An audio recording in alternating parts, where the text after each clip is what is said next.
இந்த சேனலை சப்ஸ்கிரைப் பண்ணி சப்போர்ட் பண்ணிங்கன்னா எனக்கும் மேலும் மேலும் வீடியோக்கள் போடுறதுக்கு கொஞ்சம் ஊக்கமாக இருக்கும். நன்றி. வணக்கம், நான் உங்கள் ரமேஷ். இந்த லா ஆஃப் அட்ராக்ஷன், மேனிஃபெஸ்டேஷன் இதெல்லாம் பண்ணும்போது நமக்கு தேவையானது கிடைக்குதா, எல்லாமே இந்த சீக்ரெட் புக்கில் இருந்து தான் ஆரம்பிச்சிருக்கோம். So most of the people இதை பற்றி பேசுகிறவங்க எல்லாருமே அதிலேருந்து தான் ஆரம்பிப்பாங்க. இப்போ நம்ம அங்கேருந்து ஆரம்பிக்க போகிறதில்ல. அந்த சீக்ரெட் புக்கில் அதில் இந்த லா ஆஃப் அட்ராக்ஷன்ஸ் நிறைய பேர்த்துக்கு ஒர்க் ஆகாமல் போனதுனால அதோட பற்றாக்குறைகளையும் போதாமைகளையும் போக்குற மாதிரி அதுக்கப்புறம் அதே பதிப்பகத்திலேருந்து இன்னொரு புக் வெளியே வந்துச்சு. அதை பற்றி தான் நம்ம பார்க்க போகிறோம். ஸோ ஒன் பை ஒன்னாக நம்ம சாப்டர் பை சாப்டர் பார்க்கலாம். இப்போது ஃபஸ்ட் சாப்டர் நம்ம இதிலேருந்து ஆரம்பிக்கலாம். சீக்ரெட் புக்கில் சொல்லியிருக்கிறது எல்லாமே ask, believe and you receive, இதை பற்றி சொல்லியிருப்பாங்க. இந்த 3 விஷயம் நீங்கள் பார்த்துருப்பீங்க, நிறைய வீடியோக்களில் புக்கில் பார்த்துருப்பீங்க, நிறைய பேர் புக்கும் வாங்கி படிச்சிருப்பீங்க. ஸோ இது எல்லாமே ஃபாலோ பண்ணும்போது கூட நம்ம நினச்ச ஒரு விஷயம் ஏன் நம்மளால் நம்ம வாழ்க்கையில் கொண்டு வர முடியல அப்படிங்கும்போது, ஸோ இங்கே ஏதோ ஒரு சில விஷயங்கள் நம்ம தவறுதலாக செஞ்சுருக்க வாய்ப்பு உண்டு தானே.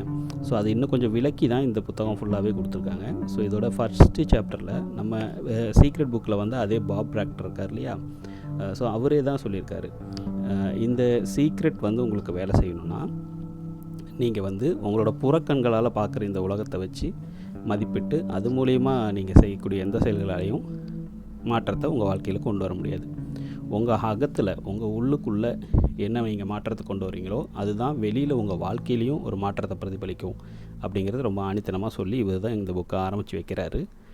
ஸோ 99% மக்கள் வந்து எப்பயுமே வெளி உலகத்தோட கட்டுப்பாட்டுக்குள்ளே தான் வாழ்கிறாங்க. ஸோ ஆனால் வெளி உலகம் நம்மளை கட்டுப்படுத்தாமல் நம்ம உள்ளுக்குள்ளே என்ன மாற்றம் கொண்டு வருமோ அது மூலிமா வெளி உலகத்தை கட்டுப்படுத்த நீங்கள் ஆரம்பிச்சிட்டிங்க அப்படின்னா நீங்கள் கேட்ட எல்லாமே உங்கள் வாழ்க்கையில் கிடைக்கும் அப்படிங்கிறத சொல்லி தான் இவர் இதை ஆரம்பிக்கிறாரு. ஸோ இதை கொஞ்சம் யோசிச்சு பாருங்களேன், இதில் கொஞ்சம் உண்மை இருக்க மாதிரி தெரியுதா இல்லையா?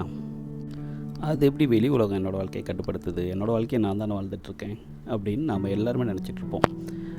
நீங்கள் யோசிச்சு பாருங்களேன், இப்போ நம்மளோட லைஃப்பில் ஒரு ஒரு ஒரு சூழ்நிலையை நீங்கள் யோசிச்சு பாருங்கள். இப்போ ஒரு கல்யாண வீட்டுக்கு போகிறீங்கன்னு வச்சுக்கோங்களேன்.